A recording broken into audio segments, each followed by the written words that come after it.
Hello and welcome to Profiles in Risk. This is your host, Tony Cañas, and today I have with me Carolyn Kousky, and I did not ask you how to pronounce your last name, so was That I was anywhere? exactly right. That was Perfect. exactly. Carolyn Kousky, AVP for Economics and Policy at the Environmental Defense Fund, and the reason I invited you on the podcast, the author of this book, Understanding Disaster Insurance, New Tools for a More Resilient Future, which came out this year. So Carolyn, first of all, thank you for joining me today. How are you doing? Good. Thanks so much for the invitation to be on. Awesome. And I think it was my friend Nick Namparelli that made me aware of the book's existence shortly after it came out, and I immediately ordered it. And I try to get my hands on anything published within insurance. And the disaster side is a very interesting side. I've never worked in it directly, but I've got kind of an academic background of it from CPCU. So I did wonder, like will this be just kind of a review of everything that I've already learned about, or will I learn a good amount from it? And I learned a ton from it. Basically, my copy is heavily highlighted through and through. So definitely found it fantastic. So how uh, how did you get to the point of deciding to write the book? What's your background, and how did you realize that this needed to be written? Yeah, thank you. You were saying you've done so much in insurance, but are maybe a little bit new to disaster insurance. I started on the other side thinking about disasters and climate impacts, and then made my way into insurance. So I've been thinking about risk transfer markets for quite a while now, but always limited mostly to this sphere of looking at the impacts of natural hazards and how we manage their financial impacts and what role insurance has in household recovery and business recovery and community recovery. And then, of course, more recently, how all of that's being impacted by the way climate change is changing many extreme events. Okay. But a lot has been written about climate change, obviously, right? Uh, Not a lot specifically relating climate change to how insurance and risk management can be used for better resiliency, right? Yeah. And I did find it very interesting how as insurance people, and my audience is mostly insurance people. There's probably some risk management people, but mostly insurance people. But as insurance people, it's easy for us to forget that only a small section of any given risk type is insured, right? And that our clients, one way or the other, are also having to worry about things that are either uninsurable or that they choose to manage risks that they choose to manage in different ways without directly buying insurance, right? So the approach of the book, like kind of the main thing that I got from it, what was we need to use all the tools and use them in smart ways as a society and as communities and as people and businesses. Yeah, no.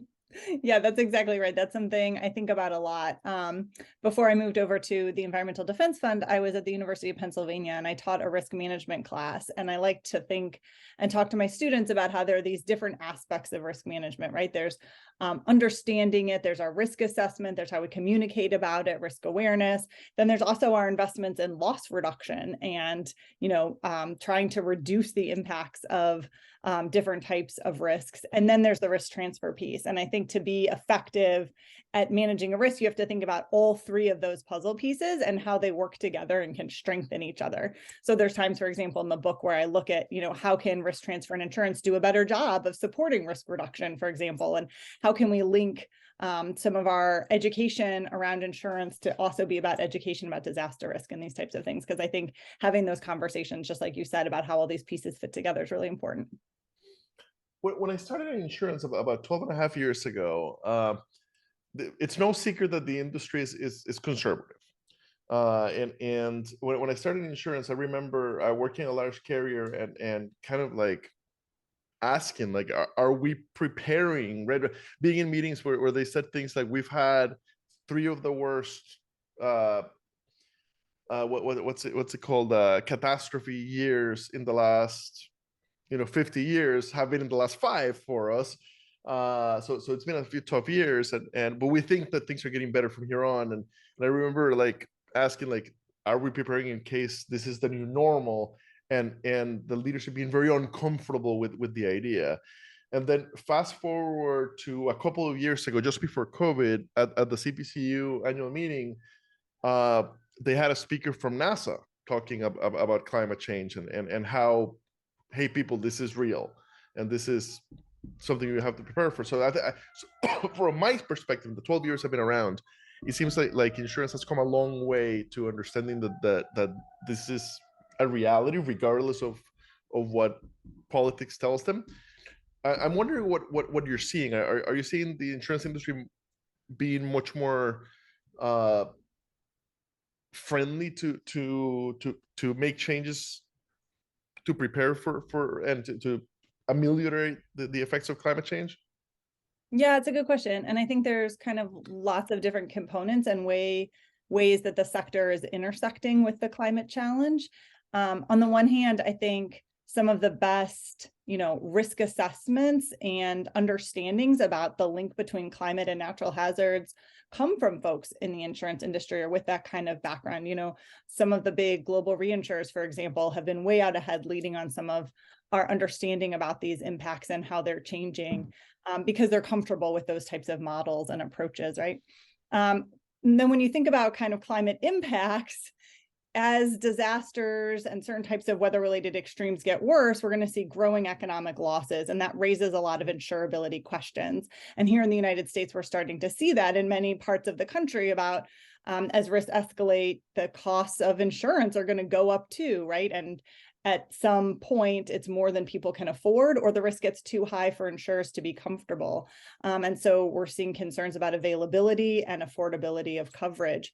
And I think that brings us back to what we were just talking about, which is really looking at risk reduction or climate adaptation and the insurance as complements to each other. And in order to help the insurance market address the growing risks, we have to fundamentally reduce them, right? And so we need to kind of think about our insurance in terms of also things like our building codes and our land use strategies and how we can manage the losses associated with these hazards at the same time.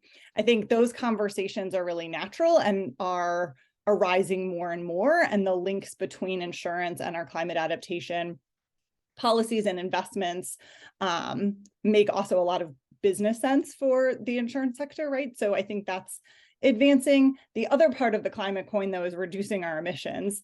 And what role do insurance companies have in a net zero future? And I think those conversations are more nascent and are just starting to kind of emerge about what types of levers the insurance sector has to kind of help be a part of the solution to, dramatically reducing our greenhouse gas emissions in the near term.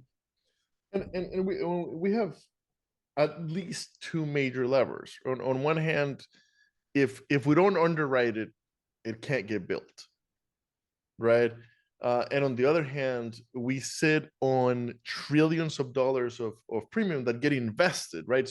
So we are the hidden bankers that invest in a lot of things, and the more that we can move away from right, as we stand today, on one side of the house is paying losses that are being made worse by climate change, and the investment side of the house are many carriers continues to invest in dirty fuel, right? And there's very little visibility to that, for the general public, and even the employees of those companies. If they don't work in the investment side, there's very little visibility to it. So it's we're in a weird time for the industry. So really great timing with the book. What if you look at Florida insurance this year, and we've had multiple carriers go out of business, and the market has kind of collapsed. Given what's happening in Florida, are you seeing more interest from the other states for what you're talking about? Yeah, I mean, I think when you look at the US market, there's a couple hotspots of climate-related disaster risk that are generating concern, should I say, in the industry. Florida is absolutely one of them.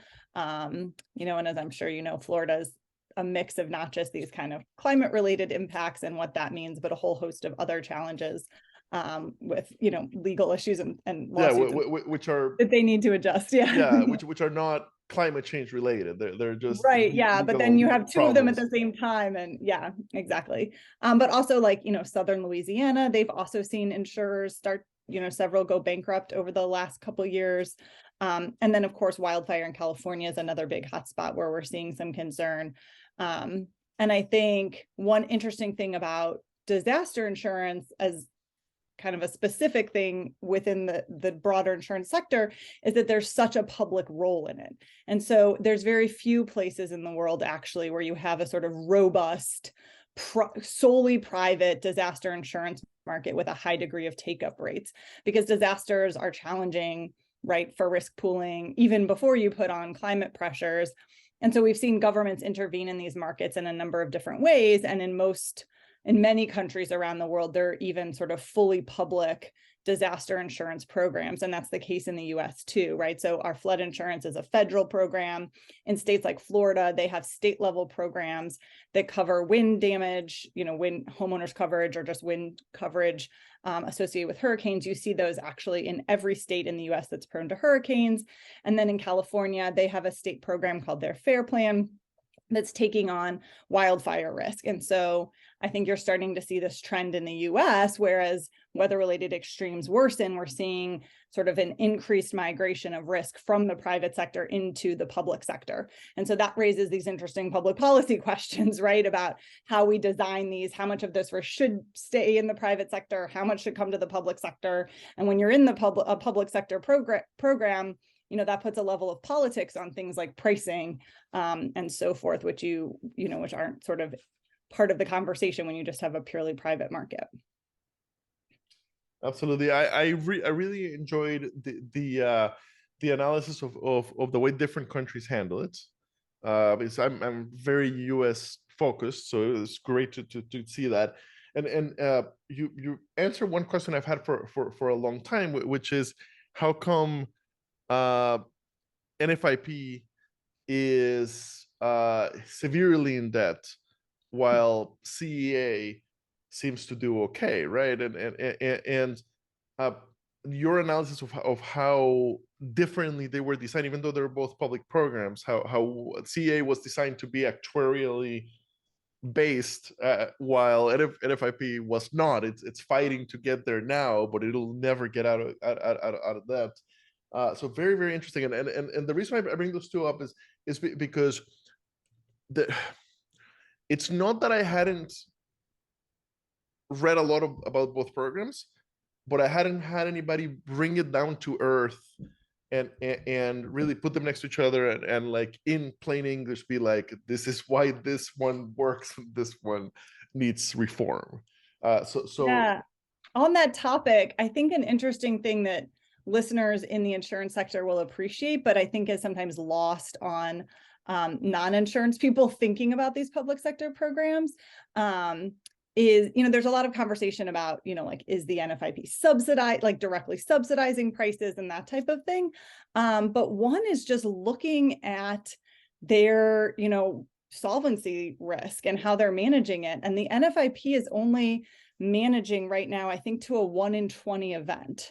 Whereas I think like CEA and some of those other pools are managing to like a 1 in 500 year event, right? And a private insurance company would not last long if they were managing to a 1 in 20 event. And I don't think there's recognition that that is sort of explicitly transferring that catastrophic event to the taxpayer, right? And I really liked, I don't know if you specifically talked about it as behavioral psychology, but I really liked how you talked about how the way that NFIP talks about flood risk just does not help the consumer really make good decisions, right? A once in 100 chance doesn't sound that bad, Yeah.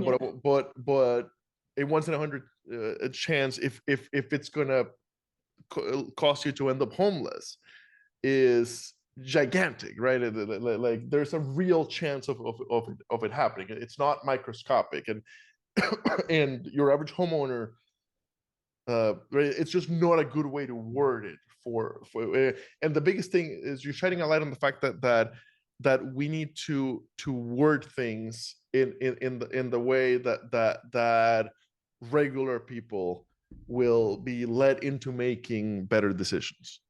I think that's exactly right. I think we're really failing a lot of the public in the way we talk about disaster risk right now. What you said, is one piece of it. People hear 1 in 100, 1 in 500. That seems really small and not worth thinking a lot about. We also were excessively focused, and all of our disclosure laws and everything are focused on probability measures, right? Like, so that's this 1% chance or whatever the threshold is. And we're not talking, as you were just kind of alluding to, about the impacts. Well, like, so if we have a 1 in 100-year flood event, is that a couple inches of water in your unfinished basement? Or is that a 20-foot storm surge, knocking over your home? Like, these are very different things. And you can't make good decisions about managing those risks if you don't have a sense of impact, right? Risk is probability and the potential loss. And so I think that's one dimension. But I think we also struggle, and I think this is broadly the case across all lines of insurance, that people don't like to buy insurance because you're buying something you hope you never use. It's kind of a weird product. It's not very fun to purchase.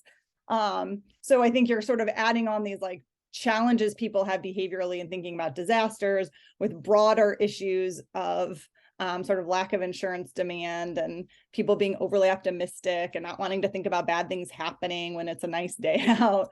And so combined, circling back to something you mentioned, right when we got on, that lots of people just don't have the disaster insurance coverage they need. And part of it are, I think, these demand side things of how difficult it is to motivate people to think about purchasing it. One of the things that I've never understood is why a flood is a great example. Why is flood not included in every homeowner's policy? It seems to be simply a matter of history. Are you seeing any willingness from the industry to move to including it? Because that's the only way that we can make it affordable, right? Yeah, I mean, so there's like a small but growing private market for flood insurance, but a lot of it is exactly like our federal NFIP program. It's like standalone flood. So you still are buying two policies. And I think we're really doing a disservice to consumers. Like, that's just too confusing for people to have to think about patching together different types of products.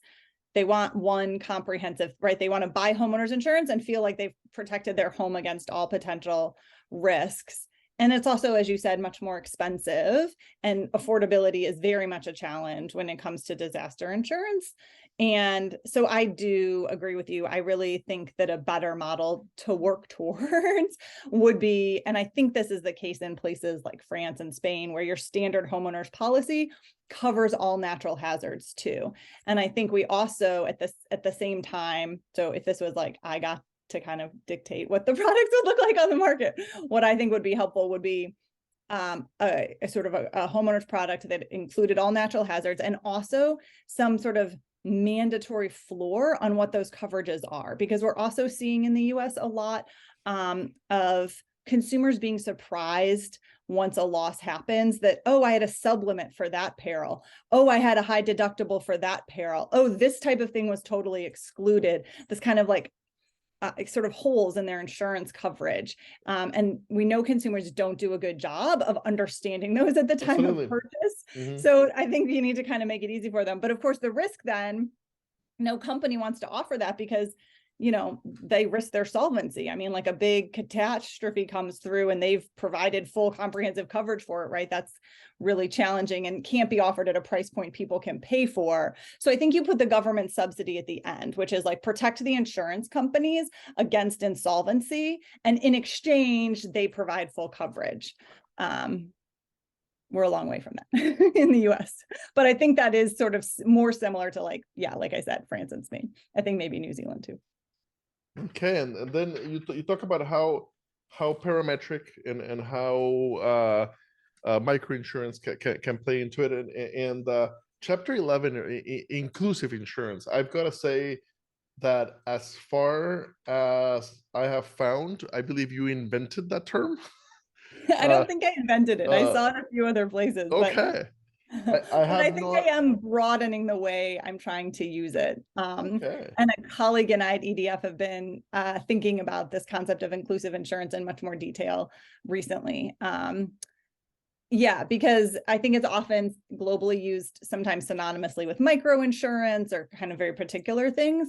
But we've been thinking more comprehensively about how you make affordable and appropriate insurance products available to everyone. And so there's a lot of dimensions to that. And one is, how do you make insurance coverage something that low income households can afford and can provide the right kind of protection to them? And that's, globally, we've seen the rise of microinsurance markets and kind of refinement of those models. We've only recently seen those come to the US. Puerto Rico is now the only US jurisdiction that has kind of a functioning microinsurance market. That's pretty new in the last couple of years.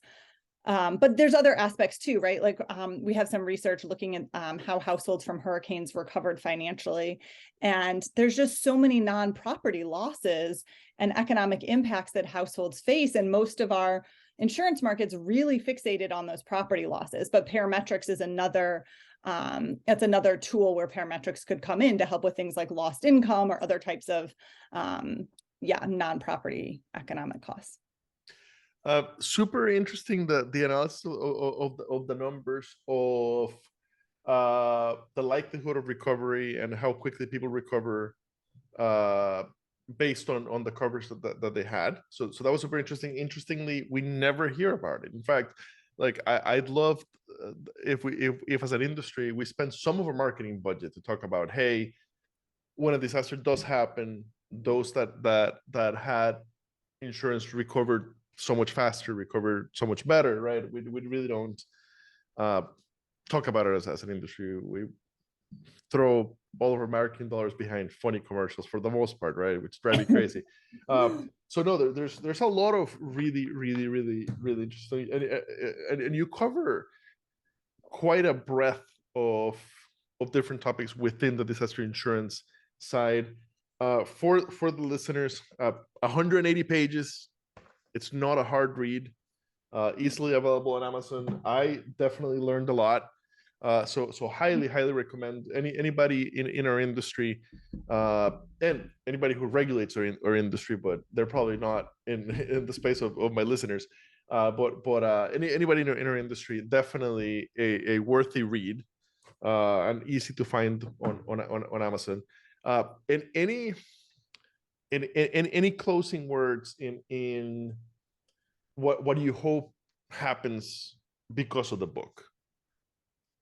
Yeah, that's a good question. I hope that the book can help, as you said, bring a bunch of different kind of stakeholders, insurers, regulators, communities impacted by these things together to think about the reforms that will help make sure that insurance is available to everyone to recover from these increasing risks. As you were just talking about, we have a growing evidence base on how critical insurance is in supporting household recovery and also community level recovery and getting economies going again. And I think it also can play a stronger role in helping support investments in loss reduction and climate adaptation as well. So I really hope the book can help open up pathways to the types of innovations that help improve broadly our ability to address a number of kind of social and environmental problems. So yeah, we'll see.